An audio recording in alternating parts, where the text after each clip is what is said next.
Oke, bismillahirrahmanirrahim. Assalamualaikum warahmatullahi wabarakatuh. Warahmatullahi wabarakatuh. Oke, perkenalkan nama saya Fadil, bisa dipanggil Bapak Fadil. Nanti saya yang akan mendampingin adik-adik semua. Nanti banyak yang kita bisa kunjungin di sini ya, yang di TPAS Manggar. Sebelumnya saya mau tanya, kita mau berdiri atau mau santai duduk sambil mencatat? Duduk ya? Oke, kalau gitu kita santai aja, silakan duduk, ambil catatannya masing-masing. Kalau memang ingin ada yang mau dicatat selama pengarahan. Oke, silakan duduk.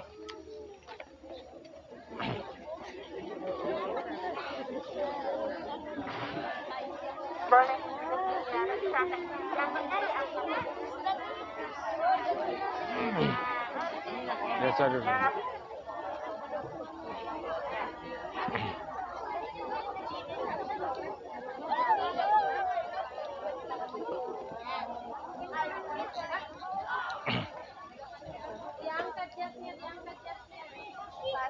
Tasnya boleh taruh di sana.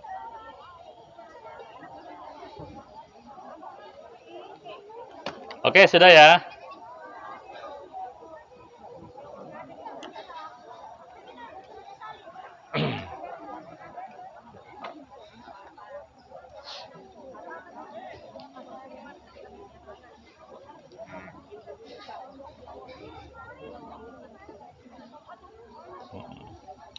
Oke, adik-adik sekalian. Sekali lagi saya ucapkan selamat datang ke TPAS Manggar. Semoga nanti apa yang kita lakukan di sini bisa kita pelajari, bisa kita manfaatkan sekiranya kita kembali ke sekolah masing-masing. Jadi sebelumnya saya mau bertanya, ada yang tahu nggak kepanjangan TPAS Manggar itu apa? Angkat tangan, angkat tangan. Angkat tangan, nanti saya tunjuk, baru jawab ya. Oke, mbaknya. Silakan. Tempat pembuangan sampah. Salah, oke. Itu, masnya yang topi ya. Tempat pembuangan akhir. Masih salah, yang sebelah sini. Yang sebelah sini, ya oke. Sama kayak yang tadi, tapi masih salah ya, tempat pembuangan akhir. Oke, siapa lagi? Oke, mbak, siapa? Sama, udah 3 jawaban yang sama tapi masih salah. Siapa lagi? Yang di ujung, di ujung, di ujung. Oh iya, Coba ya. Siapa? tempat pemrosesan akhir sampah. Pak, Oke, betul. Ada yang jawab betul tadi di ujung. Siapa namanya? tempat pemrosesan. Ubay. Oke, tadi temannya Ubay menjawab tempat pemrosesan akhir sampah. Jadi bukan tempat pembuangan sampah ya. Kenapa? Memang dulu namanya tempat pembuangan sampah, tapi aturan tersebut sudah diubah menjadi tempat pemrosesan. Kenapa? Kalau dibuang, itu hanya dibuang aja, nggak diapa-apain. Nah, sedangkan di sini, TPAS Manggar itu mengelola sampah yang masuk, kita kelola. Jadi, yang pertama itu kita kelola bisa menjadi composting. Yang kedua, kita mengelola bisa menjadi gas metan. Yang ketiga, kita bisa mengolah menjadi bahan bakar jumputan padat. Yang keempat, kita mengolah melalui budidaya maggot. Jadi itu yang saya sebutkan tadi, beberapa pelayanan atau kegiatan yang dilakukan di TPAS Manggar. Seperti itu. Kalau saya tanya lagi, ada yang tahu nggak jumlah sampah yang masuk di TPAS? Ayo jawab, silakan. Jumlah sampah yang masuk ke TPAS 400 ton. Ada yang lagi? Yang lain? 1.600 ton. Wow, banyak sekali. Banyak sekali ya. Berapa? Lebih? Kalau lebih dari 2 ton, tadi temannya jawab 400 ton. Sama aja ya. Coba. Oke. Tadi sudah betul jawabannya, yang teman yang tadi di depan. Jadi, sampah yang masuk di TPAS itu kisaran dari 400 sampai 450 ton. Tapi kita katakan itu satu hari ada 400 ton. Oke, bisa dicatat.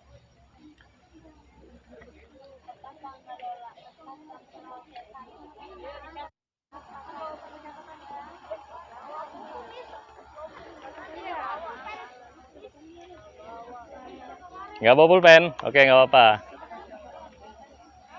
Kita kembali ke belakang. TPAS Manggar ini dibangun dan beroperasi itu di tahun 2002. Jadi sampai sekarang ini umurnya sudah lebih 20 tahun ya. Udah lama ya. Jadi kalian belum lahir, belum ada. Saya pun belum. udah lahir kok, udah saya.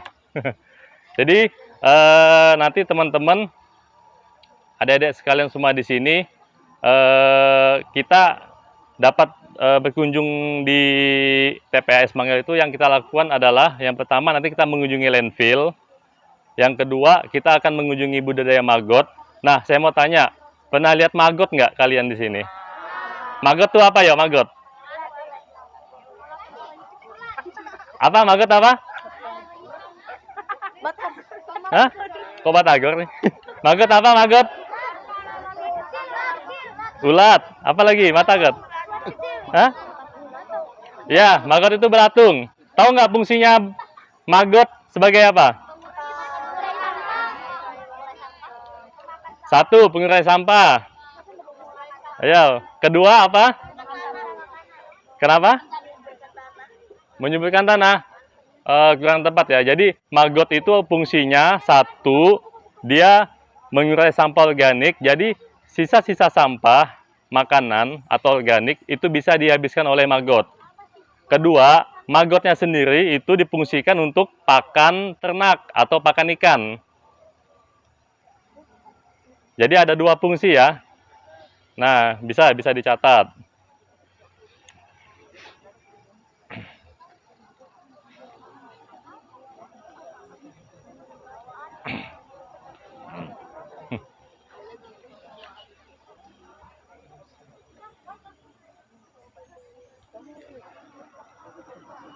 Oke, sudah dicatat semuanya?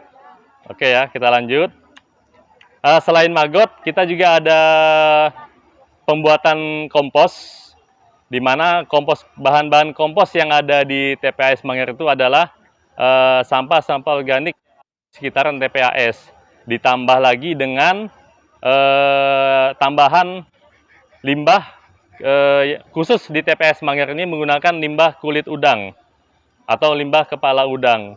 Jadi ada satu perusahaan yang mengelola udang, limbahnya itu dikirim ke sini, kita manfaatkan untuk pembuatan kompos, seperti itu. Yang ketiga, kita ada pengelolaan gas metan. Tahu gas metan nggak? Sama nggak dengan gas LPG yang ada di rumah? Ya, dia memang beda. Karena apa? Gas metan yang dihasilkan itu adalah gas metan hasil dari sampah. Sampah apa? Ya, sampah organik. Jadi gas metan hanya bisa dihasilkan oleh sampah organik. Kalau sampah non-organik, dia nggak bisa. Nah, sebelumnya, saya mau tanya, kita refreshing lagi ya. Ada yang tahu nggak jenis-jenis sampah? Angkat tangan. Ya. Oke, betul. Ada sampah organik, anorganik, dan B3. Kalau sampah organik apa aja? Makanan, daun, buah-buahan, tisu enggak? Tisu masuk di anorganik. Ya, bekas makanan tadi, kulit pisang. Jadi buah-buahan, kulit buah, sayur-sayuran itu masuk di sampah jenis organik. Nah, kalau yang kedua, jenis sampah anorganik apa aja? Oke, plastik, kaleng, botol, beling masih bisa masuk, kayu itu masuk di anorganik. Nah, yang ketiga, sampah B3, kaca, baterai, anorganik maksudnya, aki ya. Terus barang elektronik itu masuk di B3. Ya, jadi khusus B3. B3 apa B3? Bahan berbahaya dan beracun. Nah, karena dia disebut bahan berbahaya dan beracun, B3 itu tidak masuk di TPAS Manggar. Jadi ada satu pengelolanya, yang mengelola adalah pihak swasta. Sedangkan TPAS Manggar ini hanya mengelola sampah organik dan anorganik. Seperti itu ya. Mungkin cukup pengarahan dari saya. Sebelumnya, kalau sebelum kita ke atas, ke lokasi kunjungan, ada yang mau ditanyakan nggak? Sebelum kita naik ke atas, kita melihat landfill, kita melihat maggot, kita melihat kompos. Ada yang mau tanya? Oh ya, silakan. Oke, jam. Jadi, TPS Manggar ini beroperasi dimulai jam 1 malam. Jam 1 malam. Bisa ngebayangin? Kalian pada tidur semua kan? Iya kan? Nah, jadi jam 1 malam sudah mulai dibuka sampai ke jam 4 sore. Jadi setelah jam 4 menuju jam 1 malam, TPS ini udah tutup. Sudah nggak nerima sampah-sampah yang masuk lagi. Itu ya. Ada yang lain? Oke, silakan. Zona mana yang sudah ditutup, yang masih aktif, dan yang sedang dipersiapkan? Oke. Di TPAS ada 7 zona. Ada 7 zona yang saat ini yang digunakan adalah zona 5. Sedangkan zona 1, 2, 3, 4, dan 6 itu sudah dikatakan zona non-aktif atau sudah tidak digunakan lagi. Kalau kalian lihat sebelah kanan, itu ada hutan menggunung. Itu isinya adalah sampah, gunungan sampah. Nah, itu adalah zona 1. Jadi udah lama. Jadi gundukan sampah atau timbunan sampah yang udah lama nanti akan membentuk vegetasi atau tumbuh pohon-pohon seperti yang kita lihat di situ. Nah, ada satu zona lagi, zona 7 namanya. Zona 7 itu adalah zona cadangan yang belum diisi sama sekali. Jadi nanti ketika zona 5 ini sudah penuh, maka kita akan pindahkan ke zona 7. Nanti kita lihat bagaimana sih lubang zona itu seperti apa. Kan saat ini kan kita lihat posisinya udah penuh ya. Nah, nanti kita lihat posisi kosong itu seperti apa. Oke, ada yang bertanya lagi? Ya, silakan. Selain di Manggar, apakah ada TPA yang lain di Balikpapan? Tidak ada ya. TPA hanya satu aja untuk kota Balikpapan, hanya di sini. Jadi satu aja. Oke, sebelah sini ada yang mau tanya? Tadi sebelah sana terus dia nanya. Sebelah sini? Oh ya, sini silakan. Apa yang terjadi jika zona sudah penuh semua? Nah, apa yang terjadi jika semua zona penuh? Jadi kita ada dua kebijakan alternatif, dua cara yang akan kita tempuh ketika zona itu akan penuh. Yang pertama, kita akan melakukan landfill mining. Kalau bahasa Indonesianya itu penambangan kembali. Jadi zona 1 yang penuh tadi, kita akan mining, kita akan tambang, kita ambil kembali isinya. Jadi nanti tanah-tanah, terus sampah-sampah organik kita pisahkan, kita manfaatkan kembali. Jadi kita akan buat lubang kembali seperti itu. Yang kedua, kita akan menggunakan sistem insinerasi atau pembakaran sampah. Jika memang kondisi zona-zona yang ada di sini itu sudah penuh semua. Jadi saat ini ada dua kebijakan yang mungkin akan kita tempuh, tapi itu belum final ya, belum keputusan akhir, tapi itu masih dalam proses penjajakan. Oke, ada yang lain? Ya, silakan.